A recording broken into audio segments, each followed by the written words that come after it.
प्रदेश की सियासत की, जहां उपचुनाव को लेकर बीजेपी और समाजवादी पार्टी में तनाव है। आरोप प्रत्यारोप का दौर चल चुका है और एक लंबी फेयरिस्ट है। इसी बीच समाजवादी पार्टी ने बीजेपी को पटखनी देने के लिए एक ऐसा दांव चला जो बीजेपी के घाव को और गंभीर कर सकता है। खास रिपोर्ट देखिए। अवधेश का बढ़ा कद, मिल्कीपुर पर सियासत गर्म। मिल्कीपुर में मिल्कियत बरकरार रखने की होड़। यूपी में उपचुनाव, मिल्कीपुर को कब्जाने वाला दांव। मिल्कीपुर की नैया, श्री राम बनेंगे खिवैया। लोकसभा चुनाव के बाद संसद में ग्रैंड एंट्री के साथ आए सपा सांसद अवधेश प्रसाद का कद अब राहुल गांधी और अखिलेश यादव दोनों के लिए बढ़ गया है। अवधेश प्रसाद लोकसभा चुनाव 2024 से पहले मिल्कीपुर से ही विधायक हुआ करते थे। फैजाबाद लोकसभा सीट से चुनाव जीत जाने के बाद अब वो अयोध्या के सांसद के रूप में मशहूर हो गए हैं। अखिलेश यादव के साथ नेता प्रतिपक्ष राहुल गांधी भी अवधेश प्रसाद को राष्ट्रीय नेता के रूप में पेश कर रहे हैं और यहां तक दावा करने लगे हैं कि बीजेपी को गुजरात में भी हराएंगे। लेकिन अब सवाल ये उठ रहा है कि इन सब के बीच आखिर मिल्कीपुर अखिलेश के लिए नाक का सवाल कैसे है, तो ये समझिए। मिल्कीपुर में मिल्कियत की लड़ाई। मिल्कीपुर से सबसे ज्यादा बार समाजवादी पार्टी ही जीती है। सपा के हिस्से में मिल्कीपुर सीट 6 बार आई है, जिसमें एक बार 2002 में आनंद सेन यादव भी शामिल है। खास बात यह है कि आनंद सेन यादव काफी दिनों से नाराज चल रहे थे और हालत ये हो गई थी कि लोकसभा चुनाव में अवधेश प्रसाद के कैंपेन से भी दूरी बना ली थी। मिल्कीपुर उपचुनाव में अखिलेश यादव की पहली चुनौती आनंद सेन यादव की नाराजगी दूर करना भी था और इस मिशन में वो कामयाब हो गए। आनंद सेन यादव 2007 में बीएसपी के टिकट पर विधानसभा पहुंचे थे, लेकिन बाद में समाजवादी पार्टी में लौट आए। आनंद सेन यादव के पिता मित्र सेन यादव अकेले ही 5 बार मिल्कीपुर से विधायक रहे हैं, जिसमें 4 बार सीपीआई की टिकट पर और आखिरी बार 1996 में समाजवादी पार्टी की टिकट पर। इन्होंने और बाबा ने जो टोपी पे कमेंट किया है कि समाजवादी पार्टी लाल टोपी पहनते हैं, लेकिन इनका कारनामा काला है।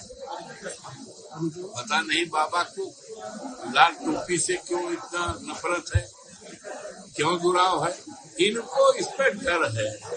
जैसे अयोध्या में लाल टोपी ने इनको हराया है और देश में इनके मुंह पे कालिक लगाया है, उसी तरह से इनको पता है कि जो 22 का चुनाव हो रहा है, 10 का चुनाव हो रहा है, ये उपचुनाव हो रहा है, इसमें इनका पूरी तरह से सफाया होगा और सफाया दूसरा कोई नहीं बल्कि लाल टोपी वाले ही करेंगे।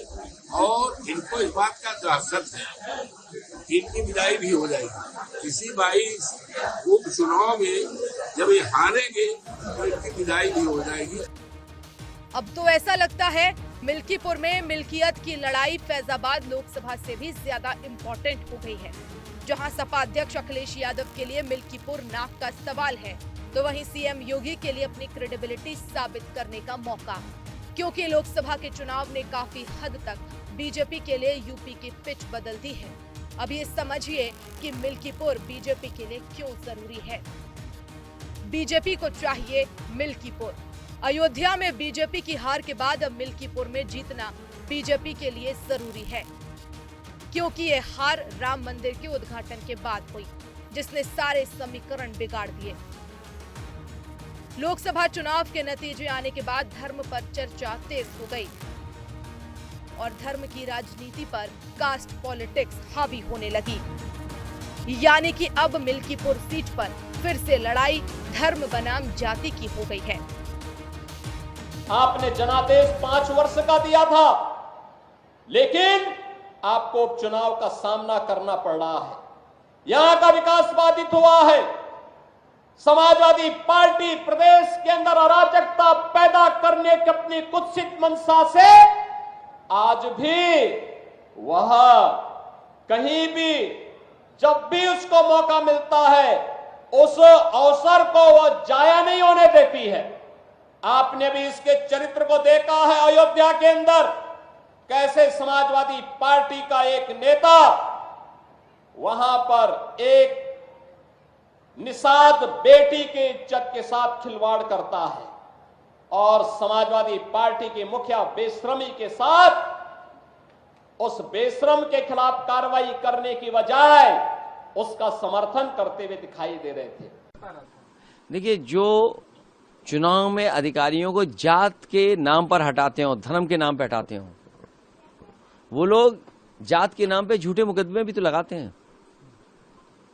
जो लोग जात और धर्म के नाम पर अधिकारी हटा रहे हैं, सोचो, वो लोग झूठे मुकदमे भी तो जात और धर्म देख करके लगा रहे हैं।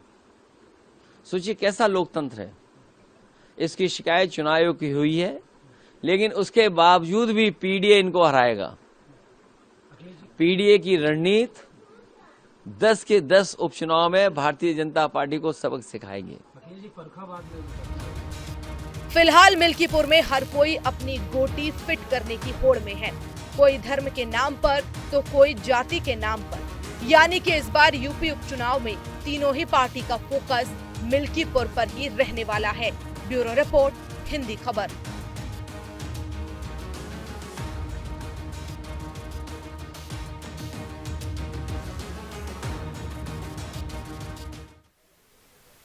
और अब बात करें